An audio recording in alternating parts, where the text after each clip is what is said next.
Hello dear students, welcome in ASC starter. Dear students, आज मैं आपको मिड टर्म का प्रैक्टिस पेपर करवाने जा रहा हूँ क्लास 10th का मैथमेटिक्स का। तो ये आपका जो प्रैक्टिस पेपर है ना, मैं इसमें पूरी कोशिश करूंगा कि आपको बहुत आसान तरीके से समझाऊं और इसके साथ एक्स्ट्रा भी बता दूं ताकि आपको और ज़्यादा नॉलेज मिल सके। देखिए, यहाँ पर आपका जो एग्ज़ाम है वो 3 आवर्स का रहेगा। मैक्सिमम मार्क्स आपके 80 रहने वाले हैं। और मैं आपको बता दूं कि ये जो पेपर है इसमें 39 क्वेश्चन आएंगे जो 3 पार्ट्स में डिवाइडेड है, ए बी और सी में। ठीक है, ये आपको ध्यान रखना है। और जो पार्ट ए है ना, उसमें 2 सेक्शन है, फर्स्ट और सेकंड। फर्स्ट में 16 क्वेश्चन है जो एक एक मार्क्स के हैं। सेकंड में 4 जो है ना केस स्टडी है, ठीक है, जिसे आपको स्टडी करके फिर एमसीक्यू के आंसर देने हैं। पार्ट बी में 8 क्वेश्चन है जो ऑब्जेक्टिव टाइप है, जिसमें fill in the blanks, true false इस तरीके के क्वेश्चन होंगे। पार्ट सी में ना आपके जो क्वेश्चन होंगे वो 11 होंगे, जिसमें आपके 4 क्वेश्चन 2-2 मार्क्स के और 3 मार्क्स के भी 4 क्वेश्चन होंगे और 4 मार्क्स के 3 क्वेश्चन होंगे। इस तरीके से टोटल 11 हो गए। देखो, 4 क्वेश्चन 2 मार्क्स के, 4 क्वेश्चन 3 मार्क्स के और 3 क्वेश्चन जो है 4 मार्क्स के। इस तरीके से टोटल 11 हो गए।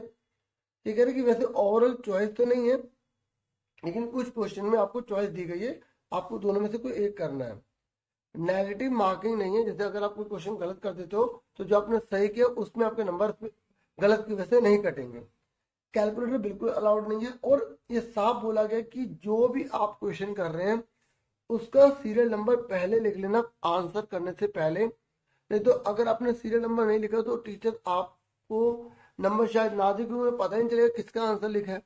ठीक है, तो मैं आपको पार्ट ए जो है सेक्शन 1 एक सीरीज के 16 क्वेश्चन इसमें करवा रहा हूँ, आप ध्यान से समझिए। देखिए, बोला गया कुछ संख्याओं का बहुलक तथा माध्यक 9.2 और 9 हो तो माध्य होगा। If the mode and median of a set of number are 9.2 and 9 respectively, then the mean will be. देखो, आपको जो दे रखा है पहले आप वो लिख लीजिए। ठीक है, आपको दे रखा है बहुलक। ठीक है, बहुलक यानी कि मोड। ठीक है, मैं इंग्लिश हिंदी दोनों में साथ लूंगा और हिंदी वाले हिंदी में, इंग्लिश वाले इंग्लिश में लिखेंगे। मोड हमें दे रखा है 9.2 दे रखा है। ठीक है, कितना दे रखा है हमें? 9.2 दे रखा है, आप यहाँ देख सकते हैं।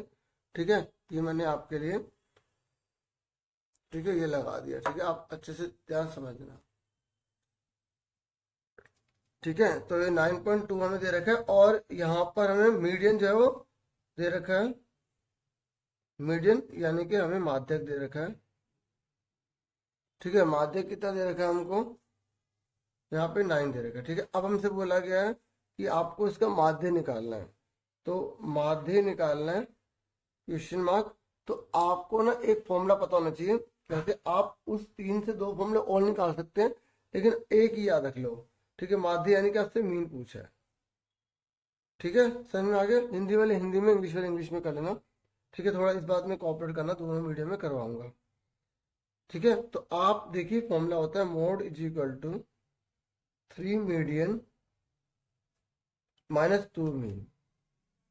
ठीक है, हिंदी में जो बहुलक होता है ना, बहुलक बराबर 3 माध्यक -2 माध्य।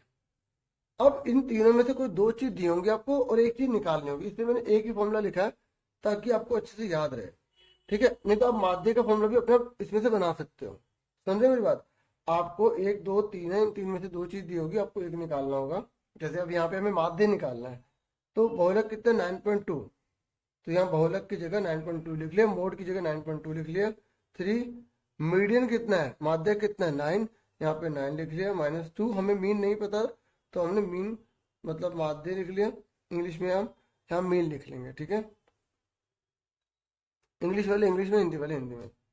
9.2 है और 9 से कितना होता है? 27।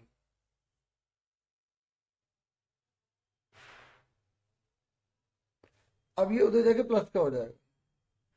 देखो, हिंदी मीडियम प्लीज मैं एक बार बता दूं कि आप हिंदी वाले हिंदी में लिखना, इंग्लिश वाले इंग्लिश में लिखना। ठीक है, ये आपका 27 है। देखो, मैं इसको इधर ले गया और इस 9.2 को इधर ले आया। देखो, माइनस वाले जाके प्लस हो गया और इधर प्लस वाले जाके माइनस का हो गया। ठीक है, यहाँ पर हमें 27 में से हमें 9.2 घटाने हैं। तो इस तरीके से देखो पॉइंट के नीचे पॉइंट आएगा, ठीक है। जब हम घटाएंगे ना तो पॉइंट के नीचे पॉइंट आएगा। 10 में से 2 गए 8 आ गए, 16 में से 9 गए, यहाँ पे 7 बचेंगे और यहाँ पे 1 बचेगा, तो 17.8। और ये जो मल्टीप्लाई वाला 2 है ना, चलिए लिख देता हूँ, अगले स्टेप में लिख देता हूँ। तो 17.8 ये 2 मल्टीप्लाई वाला डिवाइड हो जाए, ठीक है। तो हमारा जो माध्य है वो कितना आ रहा है, इसका आधा कर दो, 2 8 16, एक किसी दीजिए 2 में 18, 8.9 आ। तो वैसे हमें सॉल्व नहीं करना, ठीक है, हमें केवल टिक करना है। तो हमारा बी आंसर आ गया, ठीक है। तो हमारा जो क्वेश्चन नंबर पहला है इसका जो है बी आंसर आ गया 8.9। क्लियर हो गया आपको अच्छे से। अब उसके बाद देखिए सेकंड क्वेश्चन। जो सेकंड क्वेश्चन है, क्या बोला गया, 2 अंकों की सबसे छोटी अभाज्य संख्या तथा सबसे छोटी विषम अभाज्य संख्या का लघुत्तम समवर्तक निकालिए। मतलब आपको बोला गया एलसीएम निकालना है स्मॉलेस्ट 2 डिजिट प्राइम नंबर का और स्मॉलेस्ट ऑड प्राइम नंबर का, ठीक है। तो सबसे पहले आपको ये दोनों लिखने पड़ेंगे, तभी तो आप एलसीएम निकालोगे। तो हमें यहाँ पर क्या बोला गया, ठीक है, क्वेश्चन आपने देख लिया, ठीक है। अब देखो सबसे पहले यहाँ बोला गया सबसे छोटी अभाज्य संख्या 2 अंक, 2 अंकों की सबसे छोटी अभाज्य संख्या, स्मॉलेस्ट, इंग्लिश में लिखेंगे स्मॉलेस्ट 2 डिजिट प्राइम नंबर। देखो 2 डिजिट का सबसे छोटा स्मॉलेस्ट नंबर होता है वो है 11, ठीक है। उसके बाद यहाँ बोला गया smallest odd prime number, smallest odd prime number,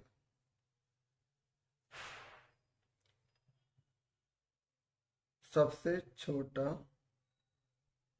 या सबसे छोटी अभाज्य संख्या। तो सबसे छोटी अभाज्य संख्या कौन सी होती है, जो विषम है, सबसे छोटी विषम यहाँ लिखते हैं ना, विषम मतलब ओड जो है ओड, तो वो होती है 3, ठीक है। अब हमसे बोला गया आप एलसीएम निकालिए। अब देखो इसके टुकड़े होते हैं, 1 लगा लो 1 लगा लो, तो इसमें क्या को मैंने 1 और जो बचे बाकी लिख देते हैं, तो कितना आ गया 33 आ। समझ में आ गया। देखो जो एलसीएम होता है, एलसीएम इसका मतलब है लोएस्ट कॉमन मल्टीपल, मतलब हमें जो सबसे छोटा जो है ना वो लास्ट मतलब लघुत्तम समावर्तक होता है। तो इसमें जो हमें क्या करना पड़ता है, जो कॉमन आता है पहले वो लिख लेते हैं, फिर जो बचते हैं उनको लिख लेते हैं और सबकी मल्टीप्लाई कर देते हैं, ठीक है। समझ में आ गया। तो इसका आंसर जो है हमारा आ गया 33 ए आंसर आ गया। देखो मैं आपको लिख लिख के इसलिए दिखा रहा हूँ क्योंकि अगर ये बड़े में आए तो आप इसे कर ले, ठीक है, नहीं तो शॉर्ट में भी हो सकता है, लेकिन अच्छे से अंडरस्टैंडिंग मिले इसलिए एक एक चीज करवाने की कोशिश कर रहा हूँ। अब नेक्स्ट क्वेश्चन है, कह रहा अगर आप ऊपर वाला नहीं करते तो नीचे वाला भी कर सकते हैं। ये कह रहा 2 क्रमागत प्राकृत संख्याओं का गुणनफल हमेशा होता है। ये कह रहा है अगर प्रोडक्ट करें ना 2 कंसेक्यूटिव नेचुरल नंबर का तो वो हमेशा क्या आएगा, देखो करके देख लो। देखो इसको देखो, आपने 1 मल्टीप्लाई 2 करा क्योंकि इसने बोला है कि 2 आपको ना लगातार 2 नंबर की मल्टीप्लाई करने जो नेचुरल नंबर है। नेचुरल नंबर 1 से स्टार्ट होते हैं, तो 1 को 2 से मल्टीप्लाई करो कितना है 2, 2 को मल्टीप्लाई करो 3 से कितना आ रहा है 6, 3 को मल्टीप्लाई करो 4 से, उसके अगले वाले से, कंसेक्यूटिव मतलब होता है उसके अगले वाले से 12। तो ये कह रहा है हमेशा आपको क्या नंबर मिल रहा है, कह रहा ऑड नंबर मिल रहा है, नहीं कह रहा प्राइम नंबर मिल रहा है, देखो यहाँ प्राइम नंबर मिला है हमें 2, लेकिन यहाँ प्राइम नंबर नहीं मिल रहा, ठीक है। ये कह रहा है इवन या ओड, कह रहा है या तो कभी इवन आएगा कभी ओड आएगा, चेक करो हमेशा इवन आ रहा है, एक और ले लो, हमेशा इवन आ रहा है, हमेशा कह रहा है इवन, ठीक है। और क्या कह रहा है कि एक सम संख्या आएगा, देखो सम संख्या तो सारे हैं, हालांकि प्राइम नंबर भी है लेकिन सम संख्या तो है ना, तो इसलिए इसका आंसर क्या डी आएगा, ठीक है। तो दूसरे वाला तो आसान ही था, तो डी एक सम संख्या। ऊपर वाला भी आसान था लेकिन उसको थोड़ा कैलकुलेशन करना था हमें, ठीक है। तो क्या आ गया एन इवन नंबर। क्लियर हो गया। अब उसके बाद नेक्स्ट क्वेश्चन है आपका थर्ड, थर्ड क्वेश्चन बोल रहा है कि त्रिज्या 10 सेंटीमीटर वाले वृत्त के अंतर्गत वर्ग का क्षेत्रफल है। देखो ये कह रहा है the area of the square that can be inscribed in a circle of 10 centimetre radius. जैसे हमें सर्कल दे रखा है, ठीक है, इस सर्कल के अंदर जो है एक क्या बना हुआ है, हमें यहाँ पे दे रखा है वर्ग बना हुआ, स्क्वायर बना हुआ।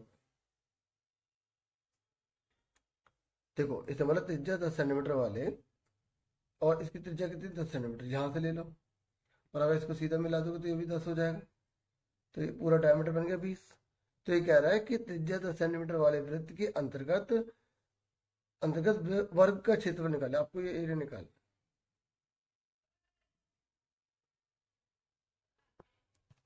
देखिए इसको निकालने के दो तरीके हैं। एक तो आप ये क्या कर सकते हैं, इसकी साइड निकाल लो और ये साइड बराबर होगी क्योंकि ये स्क्वायर है, ठीक है, और फिर स्क्वायर का फॉर्मूला लगा दो साइड स्क्वायर। दूसरा तरीका है कि ये हमें 10 दे रखा है, ये 10 दे रखा है, इनके 20 हो गया, और जो डायगोनल इसकी ये वाली है वो डायगोनल ये भी होगी, तो ये भी 20 है तो ये भी 20 होगा। तो एरिया का फॉर्मूला लगा सकते हो 1/2 d1 इंटू d2। मैं दोनों तरीके से बताऊंगा आपको, ठीक है। देखो हमें ना यहाँ दे रखा था कि रेडियस जो है 10 है, तो ये पूरा जो है ना डायगोनल बन गई स्क्वायर की, 10 10 20 हो गई।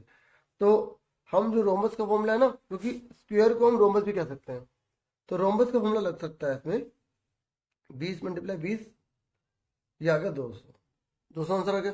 एक तरीका और है, देखो ये और ये साइड बराबर होगी, इसको हमने x मान लिया, ये भी x होगा, तो पाइथागोरस थ्योरम लगा दिया हमने, x का स्क्वायर इज इक्वल टू 10 10 कितना होगा 20 का स्क्वायर।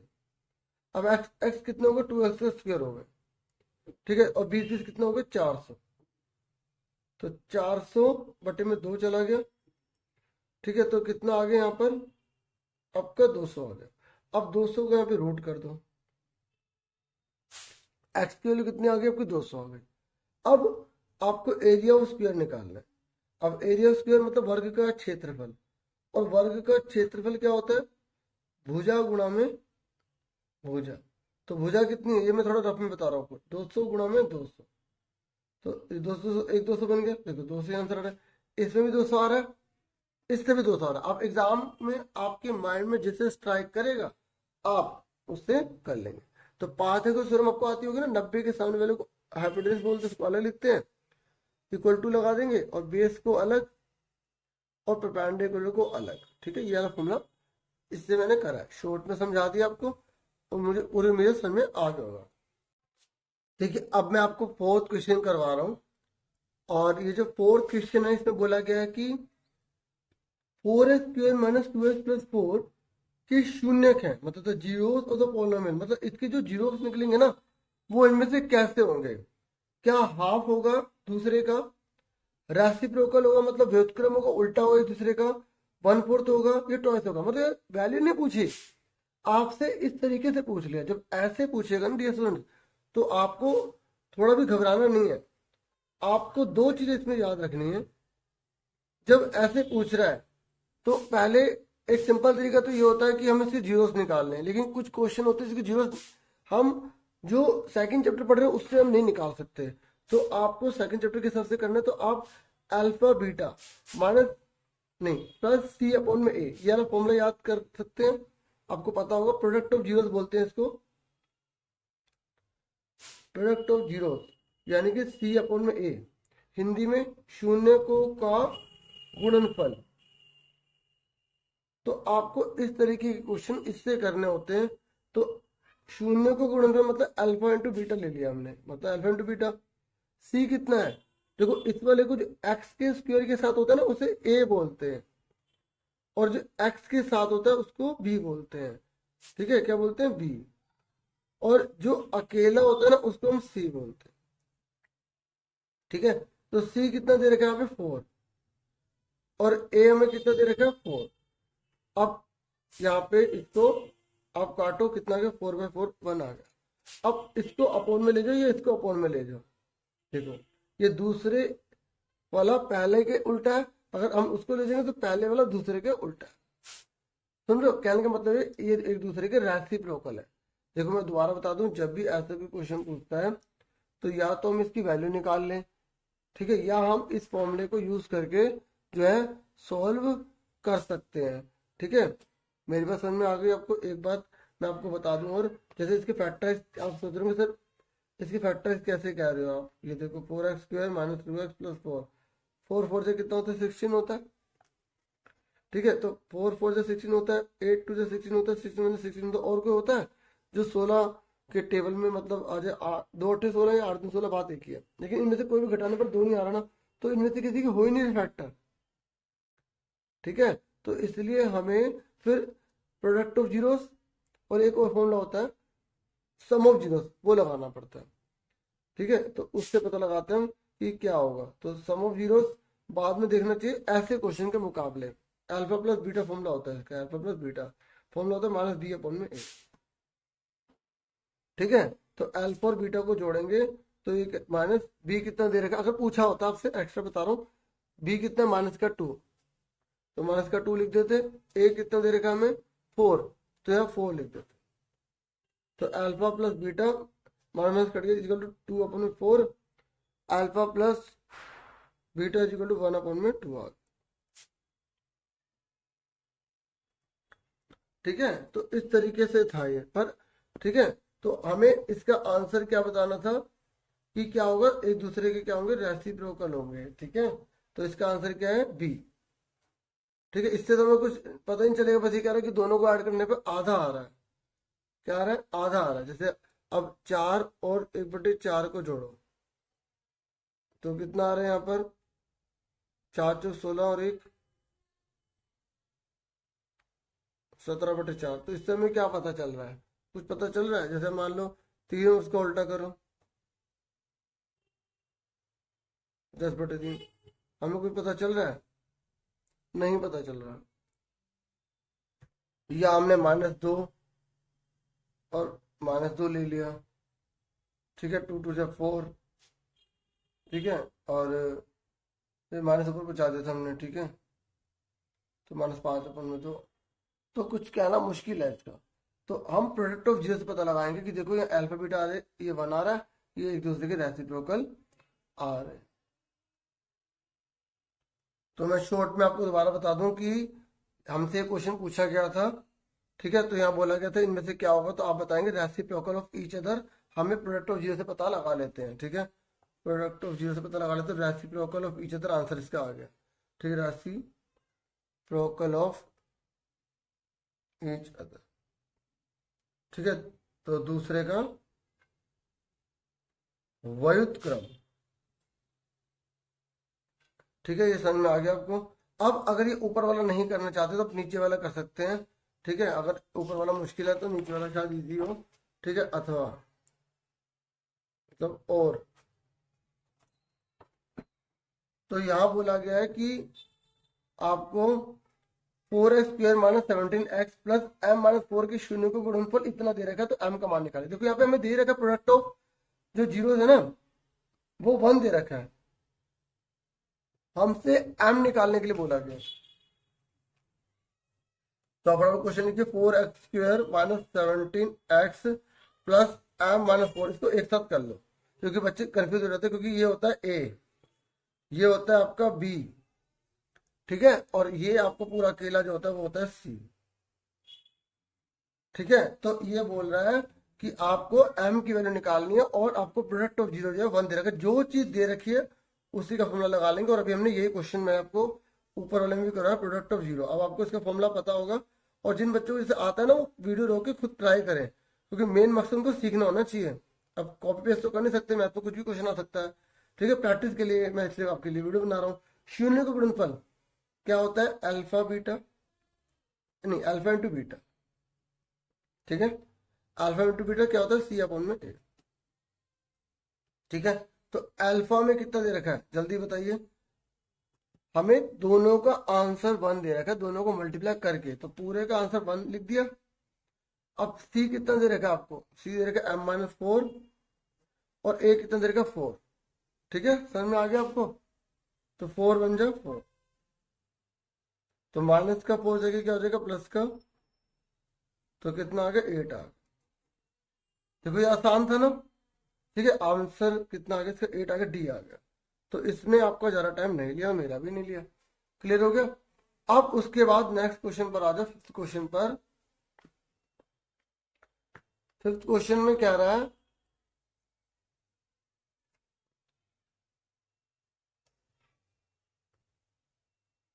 फिफ्थ में क्या रहा है कि which of the following figure show collinear point. ये कह रहा है इनमें से कौन सी फिगर है जो कोलिनियर पॉइंट दिखाती है। मैं आपको बता दूं कोलिनियर किसे कहते हैं बच्चों। कोलिनियर उस पॉइंट को कहते हैं जो तीनों एक ही लाइन में हो, जो एक लाइन बना रहे हो, या यूं कह लें किसी के ट्राइंगल का जो एरिया है ना, ट्राइंगल का जो एरिया मतलब क्षेत्रफल है वो 0 आना चाहिए। ठीक है, कोलिनियर को हिंदी में बोलते हैं संरेख। अगर तो पूछेगा ना संरेख किसे कहते हैं, तो बोलोगे वो पॉइंट्स जो एक ही लाइन में होते हैं या जिसके ट्राइंगल का जो एरिया बनेगा ना वो 0 होना चाहिए। बट अगर सीधी लाइन बनेगी तो ट्राइंगल बनेगा ही नहीं, ट्राइंगल नहीं बनेगा तो एरिया अपना 0 हो गया। ठीक है, अब फटाफट देखो, आप मुझे बताओ कौन सा है इसमें। ठीक है, ये देखो, ये हमें कितने पॉइंट देगा, which of the following figure show the collinear point. देखो ये हमें ए बी और सीधे इसको मिलाएंगे तो ट्रायंगल बनेगा, तो ये तो हो नहीं सकता। नेक्स्ट पे देखो, ये तीनों एक ही लाइन बना रहे हैं, ये देखो हाँ या ना, तो ये तो कोलिनियर है, हमें पता लग गया। और भी चेक कर लेते हैं, देखो ये नहीं है और ये भी नहीं है। क्लियर हो गया, कंसेप्ट क्लियर हो गया।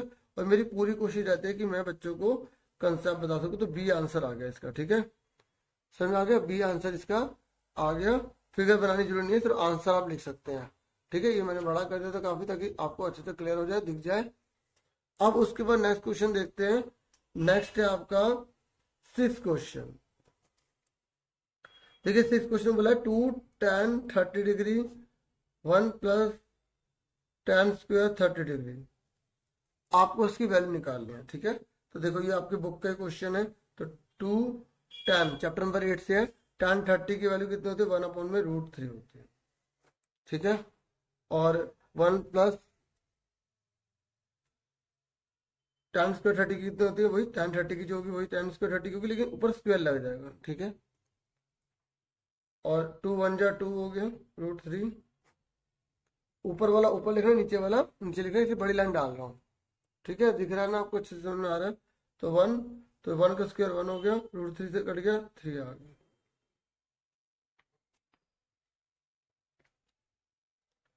2/√3। अब इसके नीचे एक लगा दो, 3 1 जा 3, 1 1 जा 1, 3 1 जा 3। ठीक है, अब मैं यहाँ पे कर रहा हूँ, आपको अब में तो नीचे करना। ठीक है, तो देखो 2/3 है, ये वही रहेगा। मल्टीप्लाई, देखो ये वाला है ना, ये उल्टा हो जाएगा। 3 और 1 4 होता है ना, तो 4/3 है तो 3/4 हो जाएगा। ठीक है, तो इस तरीके से यहाँ पे हम कर लेते हैं, 3 ऊपर 4 नीचे लेते हैं। ठीक है, आ रहा है समझ में। उसके बाद देखो काट दो, को कट रहा है तो 2 1 जा 2, 2 2 जा 4, 2 2 4 कट गया। 3 का 3 लिखा, √3 का √3 लिखा। अब हर रकम में 2 रूट होते हैं, या तो इस तरीके से कर लो या हर का परिमेयकरण कर लो। ठीक है, देखो या तो आप जैसे 3/√3 है, ठीक है, तो आप इस 3 के अंदर 2 रूट होते हैं ना, ऐसे कर लो, ये काट दो, √3 आ गया। ठीक है, या आपके पास ये तरीका है, ये √3 ऊपर ले जाओ, ये √3 नीचे ले जाओ, हर का परिमेयकरण जैसे बोलते हैं, 3 √3 √3 एक 3 बन जाएगा, 3 से 3 कट गया, √3 आ गया। ठीक है, तो इस तरीके से, या आप सीधा डायरेक्ट काट दो, कितना अगर √3 आ गया। तो मैंने तीनों चीजें बता दी। और √3 की वैल्यू tan में किसके बराबर होते हैं, tan 60 के बराबर होती है, या कोट 30 के बराबर होते हैं। तो जो ऑप्शन में दे रखा है वो देख लेंगे। हमें यहाँ पे tan 60 लिखा हुआ है, तो हमारा बी आंसर आ गया। क्वेश्चन नंबर 6 का बी आंसर आ गया tan 60। अब पेपर में तो आप सिर्फ आंसर लिख सकते हैं एमसीक्यू में। ठीक है, सॉल्व करना जरूरी नहीं है। क्लियर हो गया, रफ में दिखा देना साइड में ऐसे लाइन डाल के। ओके, अब 7th क्वेश्चन देखिए। क्वेश्चन नंबर 7th में बोला गया है कि आपको वैल्यू के की निकालनी है। ठीक है, और यह बोला गया नो सॉल्यूशन, कोई हल नहीं है। ठीक है, देखिए कोई हल नहीं है बोले, मैं आपको बता देता हूँ 3 प्रकार से होता है। ठीक है, देखो क्योंकि एक्स्ट्रा बताना जरूरी है ताकि रिवीजन हो जाए। ठीक है ना, तो देखो अगर a1/a2 equal to b1/b2 c1/c2 अगर ये आ जाते हैं तो इसको बोलते हैं मैनी सोल्यूशन। ठीक है, अनेक हल है। और अगर जैसे मान लो ये कट गया, ठीक है, और ये भी कट गया, तो ये हो जाता है इसका कोई, इसका मतलब यूनिक सोल्यूशन है, वन सोल्यूशन है। क्या है, वन सोल्यूशन है, एक हल है। और अगर ये बराबर आ गया और ये बराबर नहीं आया तो हम बोलेंगे पैरेलल है। मैं तीनों लिख ही देता हूँ, ठीक है, समझाने के लिए, ठीक है। ये इसमें पूछा नहीं है, एक्स्ट्रा बता रहा हूँ, ठीक है। जो पूछा है वो आपको समझ में आ जाएगा, ठीक है, रिवीजन के तौर पर। ओके डियर, तो हमें यहाँ पर तीनों बराबर दे रखे हैं, यहाँ पे दोनों बराबर नहीं है, यहाँ पे एक बराबर नहीं है, ठीक है। देखो अब इस वाली फिगर में ना ये बराबर हो या ना हो ये फर्क नहीं पड़ता, ये बात ध्यान रखना, ठीक है। ये क्या होता है, इक्वल है, तो इसे बोलेंगे कोइंसिडेंट, मतलब समपाती, मतलब अनेक हल है, क्योंकि हर बार बराबर आ रहा है। अनेक हल मतलब मैनी सॉल्यूशन, मैनी सॉल्यूशन, ठीक है ना। और इसको हम बोलेंगे इसमें यूनिक सॉल्यूशन है, एक ही हल होगा, केवल एक सॉल्यूशन है, एक हल है, ठीक है, ठीक है। और इसमें जो होता है ना, इसमें जो ग्राफ बनता है, इसमें लाइन एक के ऊपर एक हो जाती है, ठीक है, ओवरलैपिंग हो जाती है इसमें। इसमें क्या होता है, लाइन एक दूसरे के ऊपर ओवरलैपिंग होती थी, एक पॉइंट पे काटते, एक पॉइंट पे काटते, इसलिए तो इसका एक हल होता है। और ये एक के ऊपर ओवरलैप कर जाती है, इसलिए हर पॉइंट पर इसका आंसर होता है, इसलिए इसे अनेक हल बोलते हैं। और इसमें क्या होता है, जैसे ट्रेन की पटरी होगी जो कभी काट नहीं सकती, तो ये पैरेलल होता है। क्या होता है, पैरेलल होता है, मतलब समांतर होता है। ये इंटरसेक्टिंग होता है, इंटरसेक्टिंग होता है, मतलब प्रतिच्छेदी होता है, मतलब काटता है एक दूसरे को। और इस एक के ऊपर एक चढ़ने को कोइंसिडेंट कहते हैं, ठीक है। समझ में आ गया, वन सॉल्यूशन यूनिक सॉल्यूशन एक ही बात होता है। अब देखो जिसके सॉल्यूशन होते हैं ना उसको हम बोलते हैं कंसिस्टेंट, तो ये दोनों के दोनों कंसिस्टेंट कहलाते हैं।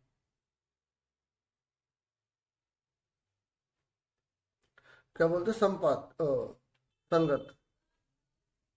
और इसका कोई सॉल्यूशन नहीं होता ना, इसलिए इसको बोलते हैं इनकंसिस्टेंट। क्या बोलते हैं, इनकंसिस्टेंट, मतलब असंगत।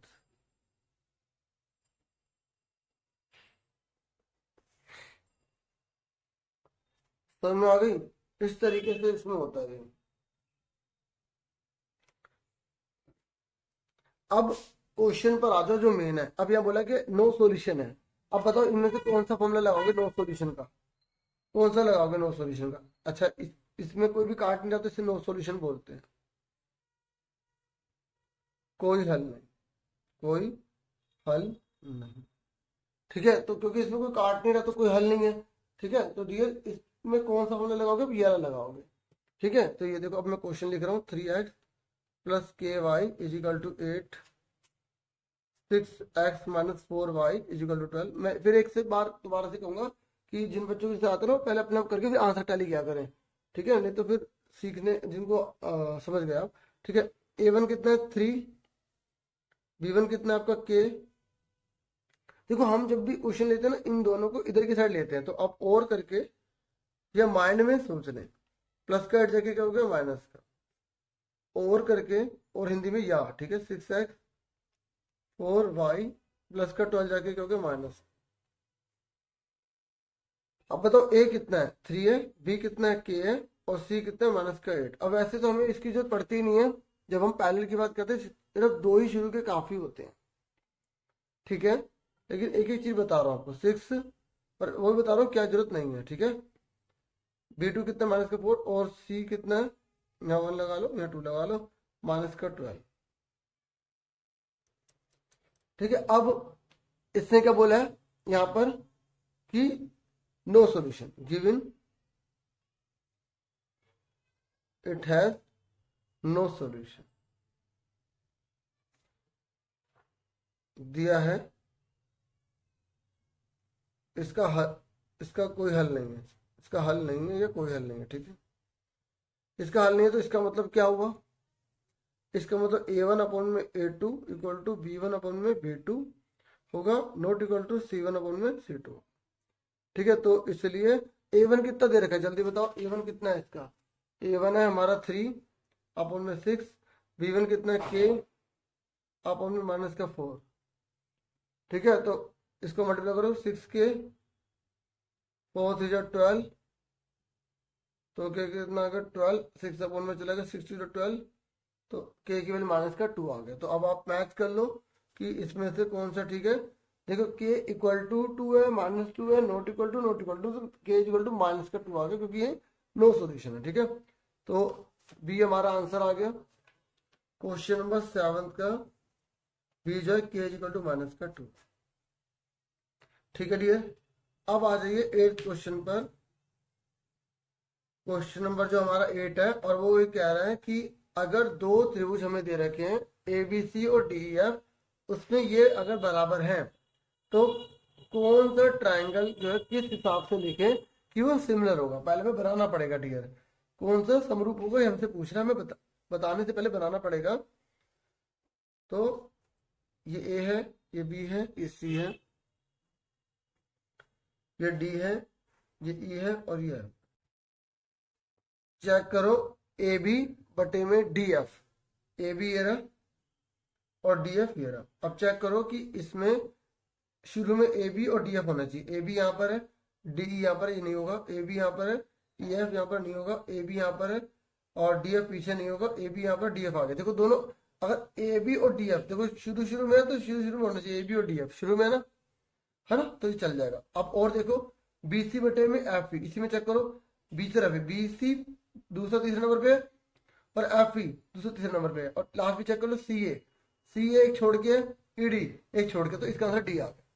तो बिना फिगर के भी आप कर पा रहे हो, क्योंकि हमें यहाँ पे एमसीक्यू में सब दे ही रखा था, तो हम एमसीक्यू को चेक कर लेते, इससे हमारा टाइम बच जाएगा, हमें बनाना नहीं पड़ेगा। ठीक है, A B C D E D F E के सिमिलर होगा। देखो बहुत सारे दे रखे थे, इसमें बच्चों को कंफ्यूजन होती है कैसे करना है, कैसे करना है, शुरू वाला तो शुरू से देखना है। अच्छा एक बात और बता दूं, जैसे सी ए लिखा है, सी ए और यहाँ लिखा ईडी, ईडी। अब मान लो सी ए यहाँ लिखा और ईडी यहाँ लिखा है तो चल जाएगा, मतलब अगर है तो उसी जगह पे ना, समझ गए।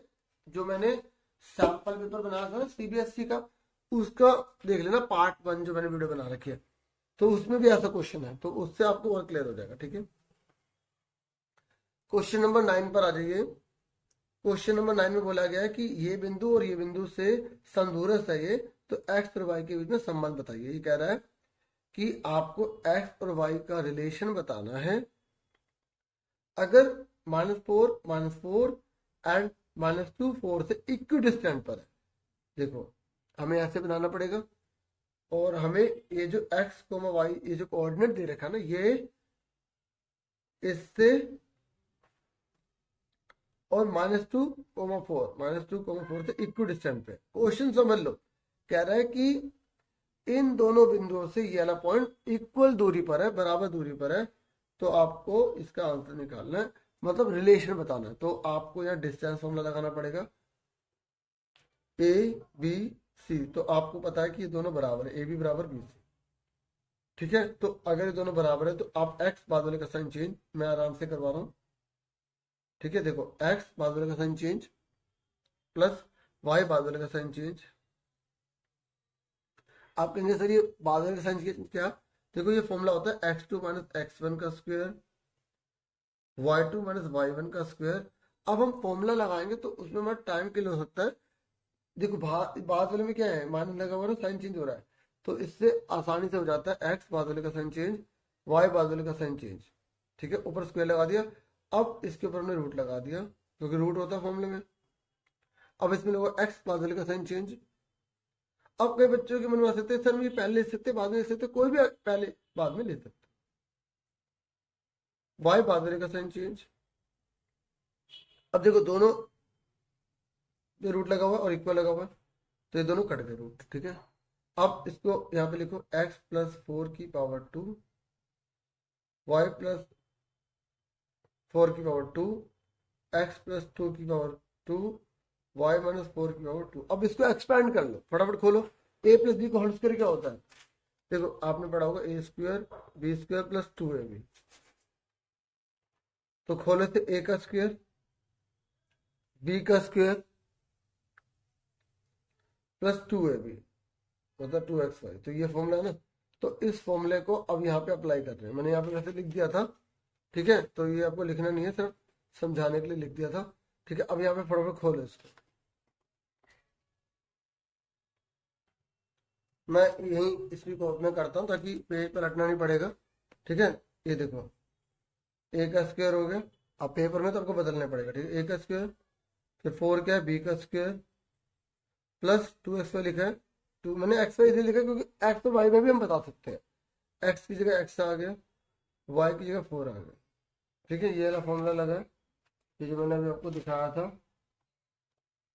ठीक है, माइनस वाले में माइनस के लगा देंगे। देखो ये पूरा लिख दिया हमने, इसको खोलो, a का स्क्वायर b का स्क्वायर प्लस 2ab। ठीक है, इक्वल टू लगा दिया। उसके बाद मैंने देखो ये वाला ऊपर लिखा, ये वाला इसके नीचे लिख रहा हूँ ताकि कंफ्यूजन ना रहे और काटने में आसानी हो। देखो a का स्क्वायर b का स्क्वायर प्लस 2ab। ठीक है, फिर उसके बाद ये लगाओ a का स्क्वायर b का square minus 2ab। 2a minus का लगाएंगे, ठीक, क्योंकि माइनस है ना, तो ये माइनस का लगाएंगे। क्लियर हो गया? ठीक है, प्लस लिख के माइनस लिखने का ये उद्देश्य आपको याद रहेगा कि माइनस है तो यहाँ माइनस आना चाहिए। क्लियर हो गया? एक्स स्क्वायर से एक्स स्क्वायर कट गया और वाई स्क्वायर से वाई स्क्वायर कट गया। 4 की ऊपर 2, 4 की ऊपर 2 कट गया। देखो इक्वल लगाने से नीचे लिखने से फायदा होगा ना, आराम से पता लगे क्या कट रहा है। ठीक है, और देखो कुछ कट रहा है, ये कटेगा नहीं क्योंकि प्लस का और माइनस का है। जब इक्वल लगा होता है तो सेम साइन वाले कटते हैं। अब 4 4 से कितना हो गया, 16 हो गया। 4 2 जा 8 हो गया,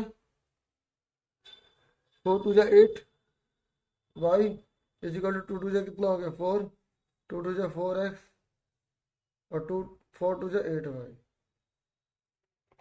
ठीक है, अब इन सबको उठा के इधर ले जाओ या इन सबको उठा के इधर ले आओ, आपकी मर्जी है। ठीक है, मैं इन सबको उठा के इधर ले आता हूँ।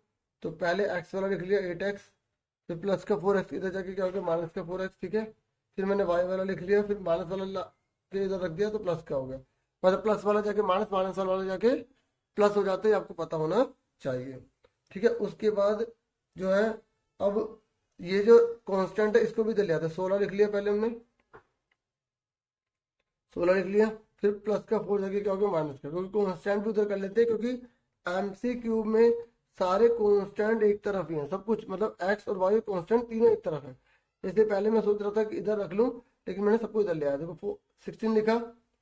ठीक है, ये क्या है प्लस का है। ठीक है, क्योंकि इधर वाले का साइन चेंज नहीं होगा ना, ये हमको इसको उधर लेके आ रहे हैं। ठीक है, और प्लस का 4 जाके माइनस का 4 हो गया। अब फटाफट घटा दो, 8x में से 4x के बचे 4x, 8 8 कितने हो गए 16y और 16 में से 4 के 12। अब किसके पहाड़े में आ रहे हैं, 4 के पहाड़े में तीनों आते हैं, तो डिवाइडिंग बाय 4 बोथ साइड। हमें देखना है काट के भी, डिवाइडिंग बाय 4 बोथ साइड। आपकी 7.1 है ना, उसमें आप जब क्वेश्चन देखेंगे लास्ट वाला तो आपको दिखेगा डिवाइडिंग बाय 4 बोथ साइड करेंगे, दोनों और 4 से भाग करने पर।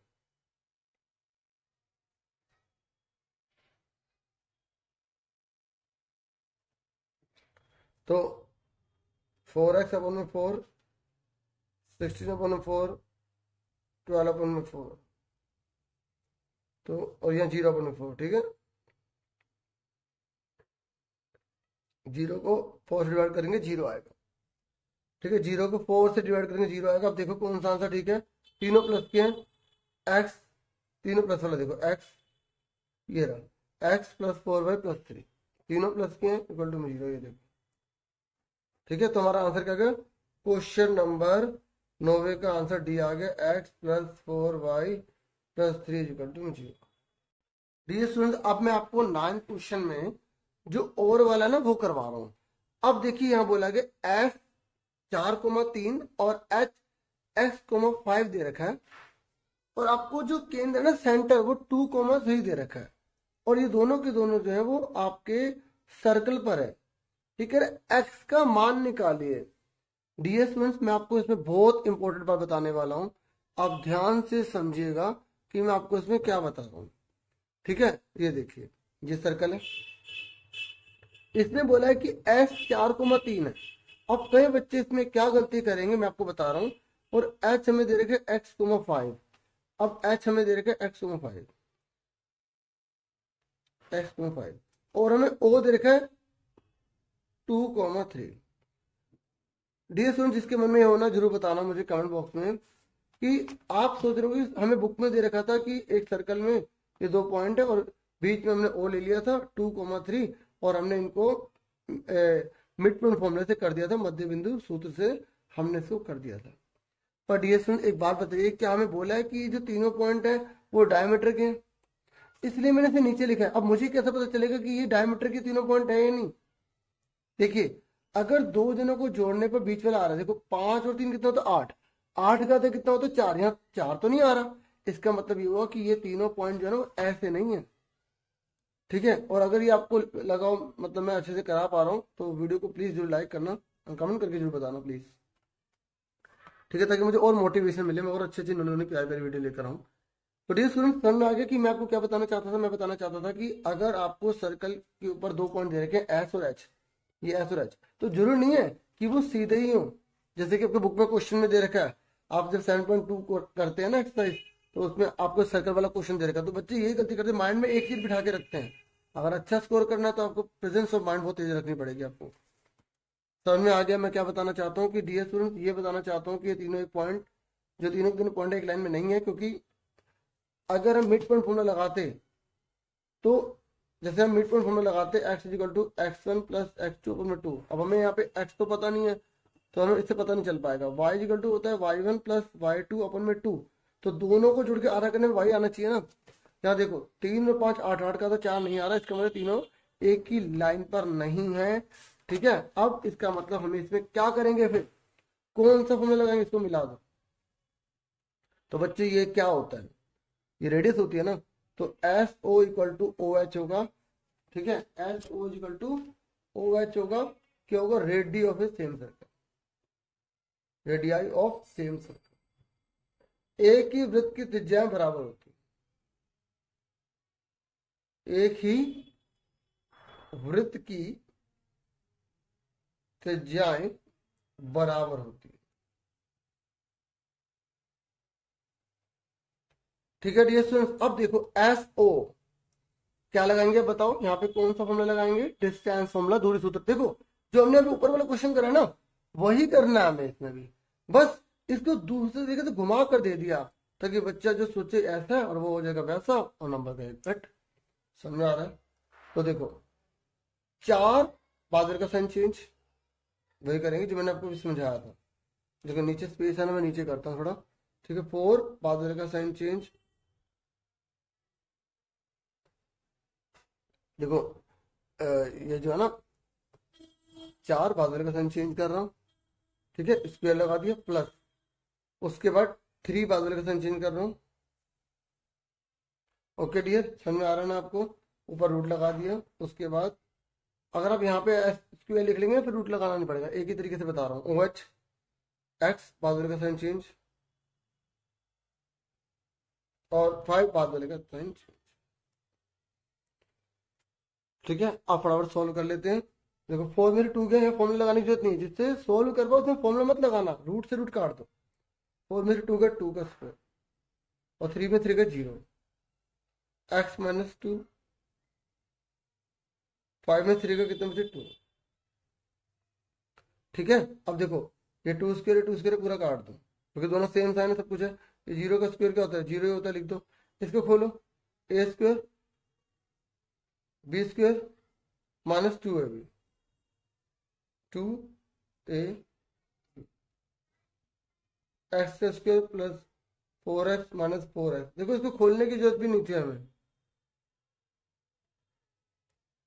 तो देखो यार इसकी फैक्टराइज कर लो। इससे अच्छा आप खुद सोचो, ये चीज वापस लिख देता हूं मैं, x माइनस 2 होल स्क्वायर, ये स्क्वायर जाके क्या बन जाएगा, फिर रूट बन जाएगा।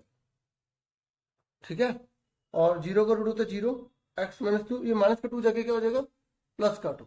तो रियल में आंसर जो है ना x का 2 आना चाहिए। समझ में आ गई?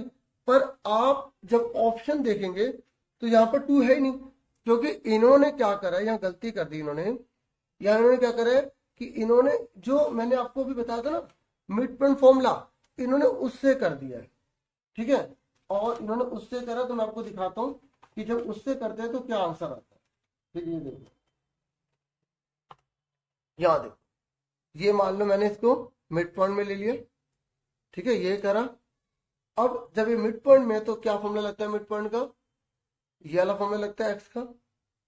ठीक है, तो एक्स इक्वल टू कितना है आपको 2। ठीक है, x1 कितना है आपका, देखो x क्या है 2, x1 कितना है 4, x2 कितना है x, 4 प्लस x में 2, तो 2 को मल्टीप्लाई करो 4, इस तरीके से प्लस का 4 जगह माइनस का होकर 0 आ रहा है।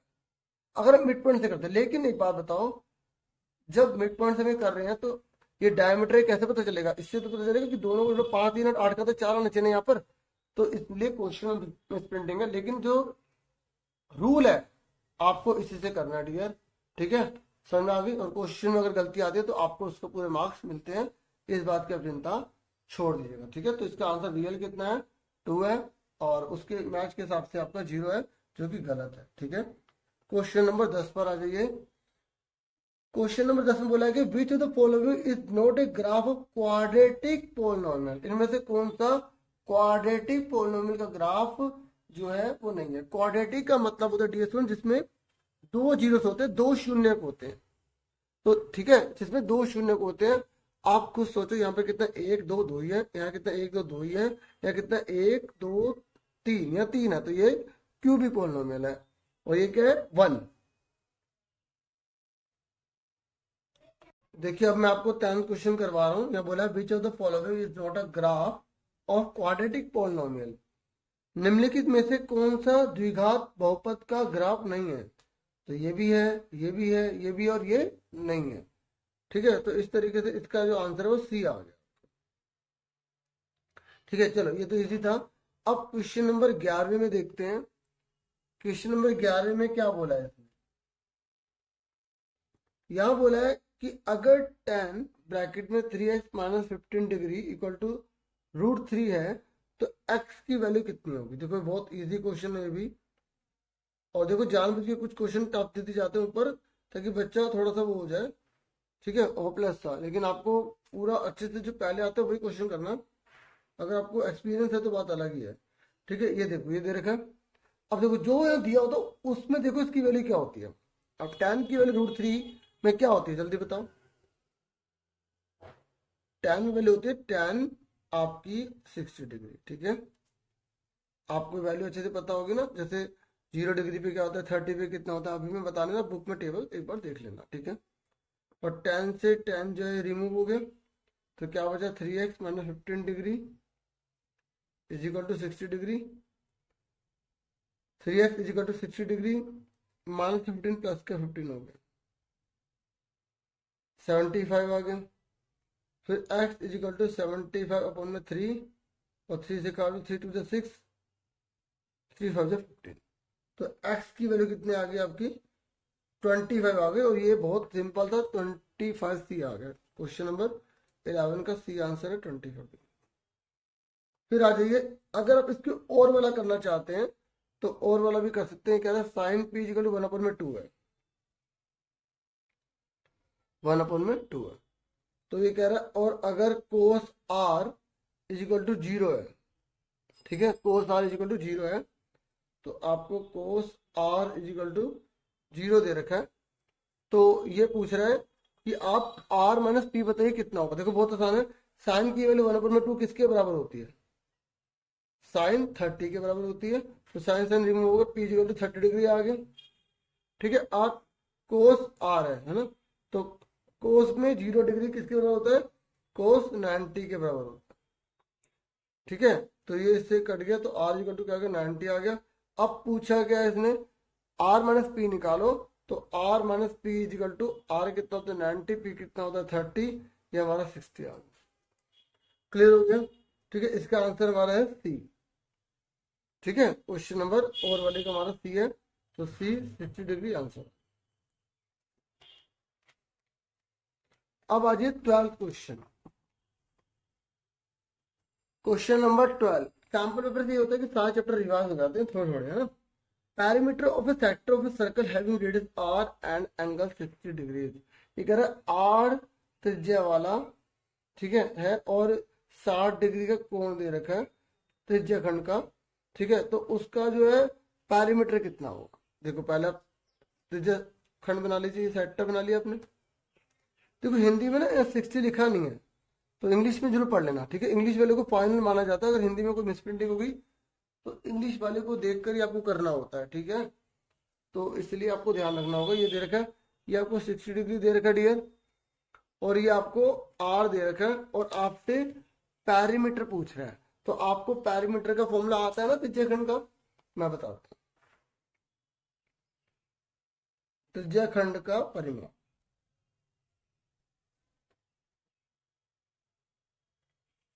Perimeter of sector is equal to होता है थीटा अपॉन 360 2 पाई आर। देखो पहले ये चीज ले ली, ये पैरामीटर में ये चीज लिया, ये होगी लेंथ ऑफ आर्क, ठीक है।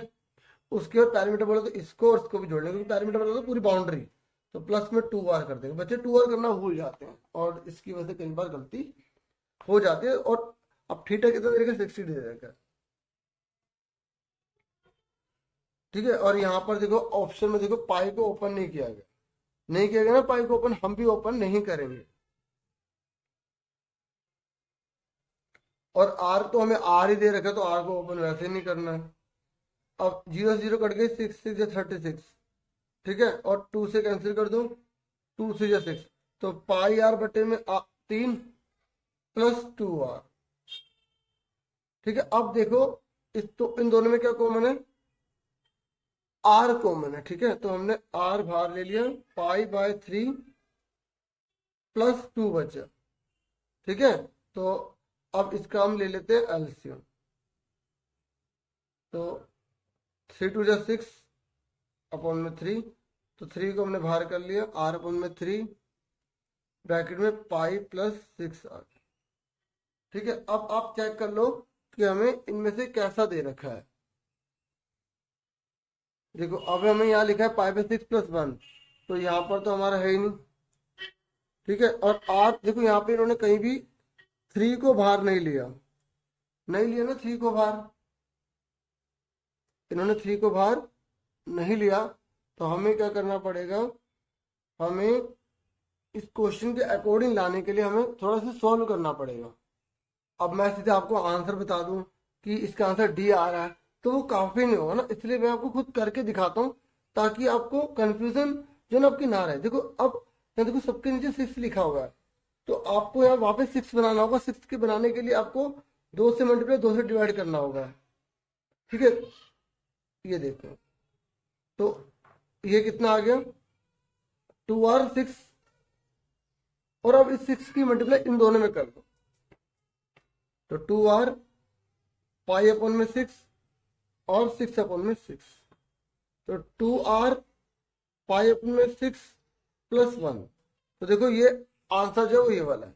अब आपको सर आपने इतना बड़ा करा दिया, देखो मैं आपको बहुत आसान तरीके से दोबारा बताता हूँ। देखो अब जिसको जैसे एक्सपीरियंस होगा वो तो उन्हें कर रखा तो बता देगा, लेकिन जैसे मैंने आपको पहले बता दिया इसका आंसर ही होगा, लेकिन आपको कैसे पता होगा, इसलिए आप तो ऐसे करके देखोगे ना कई बार, हाँ है ना। अब देखो मैं एक बात और इसको करके दिखाता हूँ। जैसे आपने 60 अपॉन में 360 2 पाई आर प्लस 2 आर लिया, ये लिया ना आपने, ये देखो ये चीज ली थी ना आपने, ये मैंने आपको बताया था, ये फॉर्मूला में पुट कर दिया। तो आप ये फॉर्मूला ना इसमें आपने पुट कर दिया, ठीक है। अब देखो इसे काटो, 6 आ गया। अब इसको काटो मत, इन्होंने आंसर लाने के लिए काटा नहीं है, अगर काट देंगे तो फिर सेम नहीं आएगा। दोनों में 2 आर कॉमन है, दोनों में 2 आर कॉमन है। यहाँ क्या बचा, पाई, इसके नीचे 6 बचा और इसके नीचे 1 ले लिया। अगर हम ऐसे कर देते, अब हमें थोड़ी पता है कि हमें काटना नहीं है, इसको सीधा कॉमन लेना है। तो ये आपको आंसर मैच करने के लिए मैंने वापस आपको करके दिखा दिया। और यहाँ पर मैंने बताया अगर मैंने ऐसे कर दिया तो फिर क्वेश्चन को देख के कैसे करना होता है ये मैं समझा रहा हूँ, क्योंकि मेरा मेन मकसद आपको अच्छे से सिखाना है, ठीक है। क्वेश्चन नंबर 13 पर, क्वेश्चन नंबर 13 में बोला गया है कि दो संख्याओं का एलसीएम और उनका एचसीएफ का 6 गुना। देखो दो संख्याओं का एलसीएम उनके एचसीएफ का 6 गुना है, समझो। और एलसीएम तो एचसीएफ को टोटल करने पर 189 आता है, और अगर एक संख्या 54 है तो दूसरी संख्या निकालिए। क्वेश्चन समझ में आ गया आपको, ठीक है। तो देखो आपको पता है एलसीएम बड़ा ही होता है और एचसीएफ छोटा ही होता है, तो हमने एचसीएफ को क्या मान लिया, एक्स मान लिया, हिंदी में माना लिख लेंगे। तो एलसीएम कितना आएगा, इसने बोला ना कि एलसीएम जो है वो 6 गुना है, तो 6x आ गया, ठीक है। अब अकॉर्डिंग टू क्वेश्चन उसने क्या बोला है कि दोनों को जोड़ने पर जो है वो 189 आता है। मेरी बात समझ में आ गई, एलसीएम और एचसीएफ को जोड़ने पर 189 आता है। तो अकॉर्डिंग टू क्वेश्चन क्या बोला है उसने, एलसीएम और HCF को जोड़ने पर कितना आता है आपका, ध्यान से देखो बच्चों 189 आता है। तो एलसीएम कितना आपका 6x, HCF कितना आपका x, तो 6x और एक x कितना हो गए 7x। अब हमारा ये 6x और x कितना आ गया 7x हो गया, 189 आ गया। अब हम क्या करेंगे x is equal to 189 upon में 7 को ले जाएंगे, ठीक है। तो x इज इक्वल टू कितना आ जाएगा हमारा 7 2 जा 14, 4 बचे तो 7 7 जा 49, ठीक है। हमारा x कितने का आ गया 27 आ गया। यहां तक आपको क्लियर होगा। हमारा एलसीएम कितना निकल गया, एलसीएम निकाला था ना हमें x 27 आ गया, और एलसीएम हमारा कितना निकल जाएगा 27 को 6 से मल्टीप्लाई कर देंगे क्योंकि 6 गुना है, हमें मल्टीप्लाई करने की जरूरत नहीं है। क्यों, क्योंकि हमसे पूछा है दूसरा नंबर निकाले। तो पहला नंबर कितना दे रखा है हमें 54, तो फर्स्ट नंबर कितना दे रखा है हमें, हिंदी में लिख लेंगे पहली संख्या, हमें कितनी दे रखी है 54, ठीक है। कितना पहली संख्या कितनी दे रखी है, तो दूसरी संख्या कितनी आएगी, हमें दूसरी संख्या निकालनी। तो आपने फॉर्मूला पढ़ा होगा प्रोडक्ट ऑफ टू नंबर, पहले इंग्लिश में देखो, product of two number is equal to HCF into LCM, ठीक है ना। दो संख्याओं का गुणनफल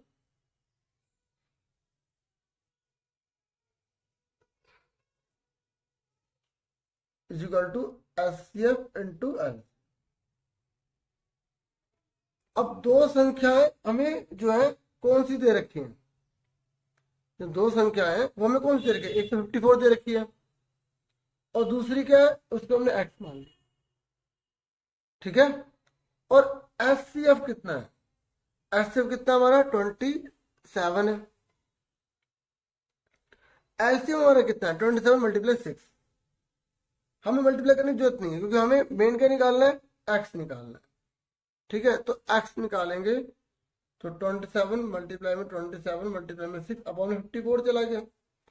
अब 6 9 से कितना होता है 54, 6 9 54 और 9 3 से 27, और अब 27 को 3 से मल्टीप्लाई कर दो तो 81 आ गया, ठीक है 81 आ गया, ठीक है। तो इस तरीके से आप आंसर हमारा क्या आ गया डी आ गया, क्लियर हो गया। हमारा डी आंसर आ गया क्वेश्चन नंबर 13 का डी आंसर 81, क्लियर हो गया, समझ में गया। अब अगर आप ऊपर वाला नहीं करना चाहते तो आप नीचे वाला क्वेश्चन भी अप्लाई कर सकते हैं। देखिए इसमें ओवरऑल में बोला है कि 70 और 125 को हम एक सबसे बड़े नंबर से डिवाइड करें और करने पर ना 5 और 8, जैसे इसको डिवाइड करेंगे तो 5 और इसको डिवाइड करेंगे तो 8 रिमाइंडर बच जाता है। तो वो इनमें से कौन सा नंबर है, अब देखो अगर हम इसको डिवाइड करें तो हमें बहुत ज़्यादा टाइम लग जाएगा, है ना। जैसे 13 को डिवाइड करो, यहाँ 65 होते 5 बच रहा है, और इसको डिवाइड करोगे जैसे 125 को 13 से डिवाइड करोगे 13 9 से कितना होता है 117, ठीक है। और यहाँ पे 8 बच रहा है, तो आ तो हमारा 13 रही है ना, 13 आंसर आ रहा है, ठीक है। लेकिन फिर भी मैं आपको एक तरीके से करवा रहा हूँ ताकि आप उससे और अच्छा स्कोर कर पाए। आपको पता लगे, आप इसी से डिवाइड करके देख लो, पता लग जाएगा आपको आंसर 13 आ गया। लेकिन फिर भी मैं आपको एक तरीका बता दूं, जैसे 70 और यहाँ 125 दे रखा है, तो जब हमें निकालना पड़ता है ग्रेटेस्ट नंबर, ग्रेटेस्ट का मतलब होता है एचसीएफ निकालना, और एचसीएफ निकालने के लिए पहले 70 में से 5 और 125 में से 8 घटाएंगे क्योंकि इनमें रिमाइंडर बच रहा है, रिमाइंडर पहले हटाना पड़ता है। 70 में से 5 के कितना आ गया डियर 65 आ गया, और 125 में से 8 घटा दो, 125 में से जब हम 8 घटा देंगे तो हमारा 117 आ जाएगा, ठीक है। देखो 125 में से 8 घटाए 15 8 के 7 117 आ गया। अब इसके प्राइम फैक्टर कर दो, 13 पंजे 65, 13 में 117 और दोनों में 13 कॉमन आ रहा है तो 13 एचसीएफ आ गया, ठीक है। एचसीएफ आ गया, एचसीएफ मतलब तो दोनों में कॉमन है, तो आप डायरेक्ट भी कर सकते हो और निकाल के भी कर सकते हो, रिमाइंडर तो घटा देना। अब आ जाओ 14 क्वेश्चन पर, तो इसमें ज़्यादा मैंने टाइम नहीं लिया, 13 आ गया आंसर, ठीक है, ए आंसर आ गया। अब आ जाओ 14, 14 में क्या कह रहा है, सुनो ध्यान से। ये कह रहा है area of the sector of circle is 2/9 of the area of the circle, the degree measure of its major arc है। तो आपको डिग्री मेजर, आपको मेजर की निकालनी है, ठीक है। पहले सेक्टर का निकाल लेंगे, फिर उसके बाद मेजर के हिसाब से निकाल लेंगे। आप सीधा भी कर सकते हो, अगर मानने का 2/9 है तो मेजर का क्या होगा 7/9, उसके हिसाब से भी कर सकते हो, लेकिन कोई बात नहीं, आराम से करते हैं। देखो एरिया ऑफ सेक्टर, हिंदी में बोला त्रिज्या खंड का जो जो क्षेत्रफल है ना, वो वृत्त के क्षेत्रफल का 2/9 है, ठीक है। एरिया ऑफ सर्कल या 2/9 है, तो जो चीज दी है उसका फॉर्मूला लगाएंगे, त्रिज्या खंड का क्षेत्रफल।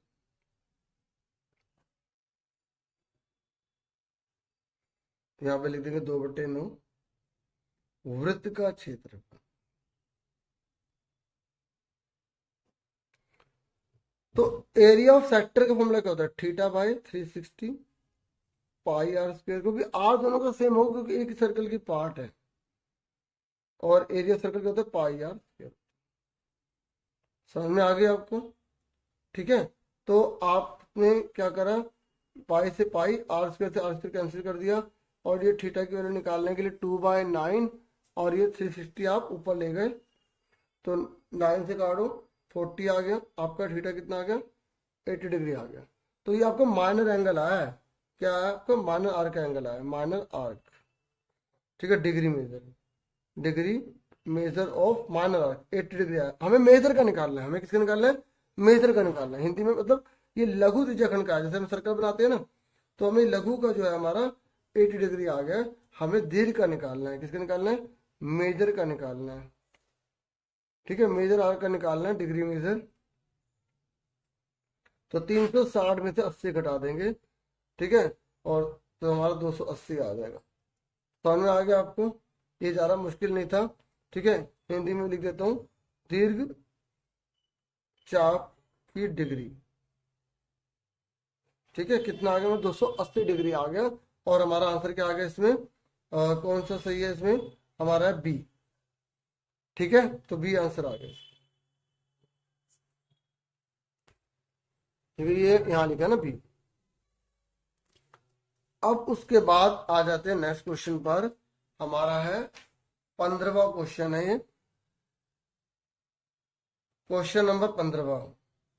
तो 15वें क्वेश्चन में बोला गया है कि आपको ट्रायंगल CAM और SOB सिमिलर दे रखे हैं, और ये वैल्यू दे रखे, तो कह रहे सी की वैल्यू निकालिए, ठीक है। तो ये बहुत आसान है डियर, इसमें आपको कोई ज़्यादा मेहनत नहीं लगेगी। देखो बहुत आसान है, CAM लिखा, ठीक है। दूसरा आप बना लो, यहाँ पे SOB बना लो, ठीक है। तो अब इसने बोला है कि देखो CAM जैसे दे रखा है उसके हिसाब से चलना है, CA अपॉन में SO, मतलब जो दे रखा है ना उसी के हिसाब से प्रोपोर्शनल होता है।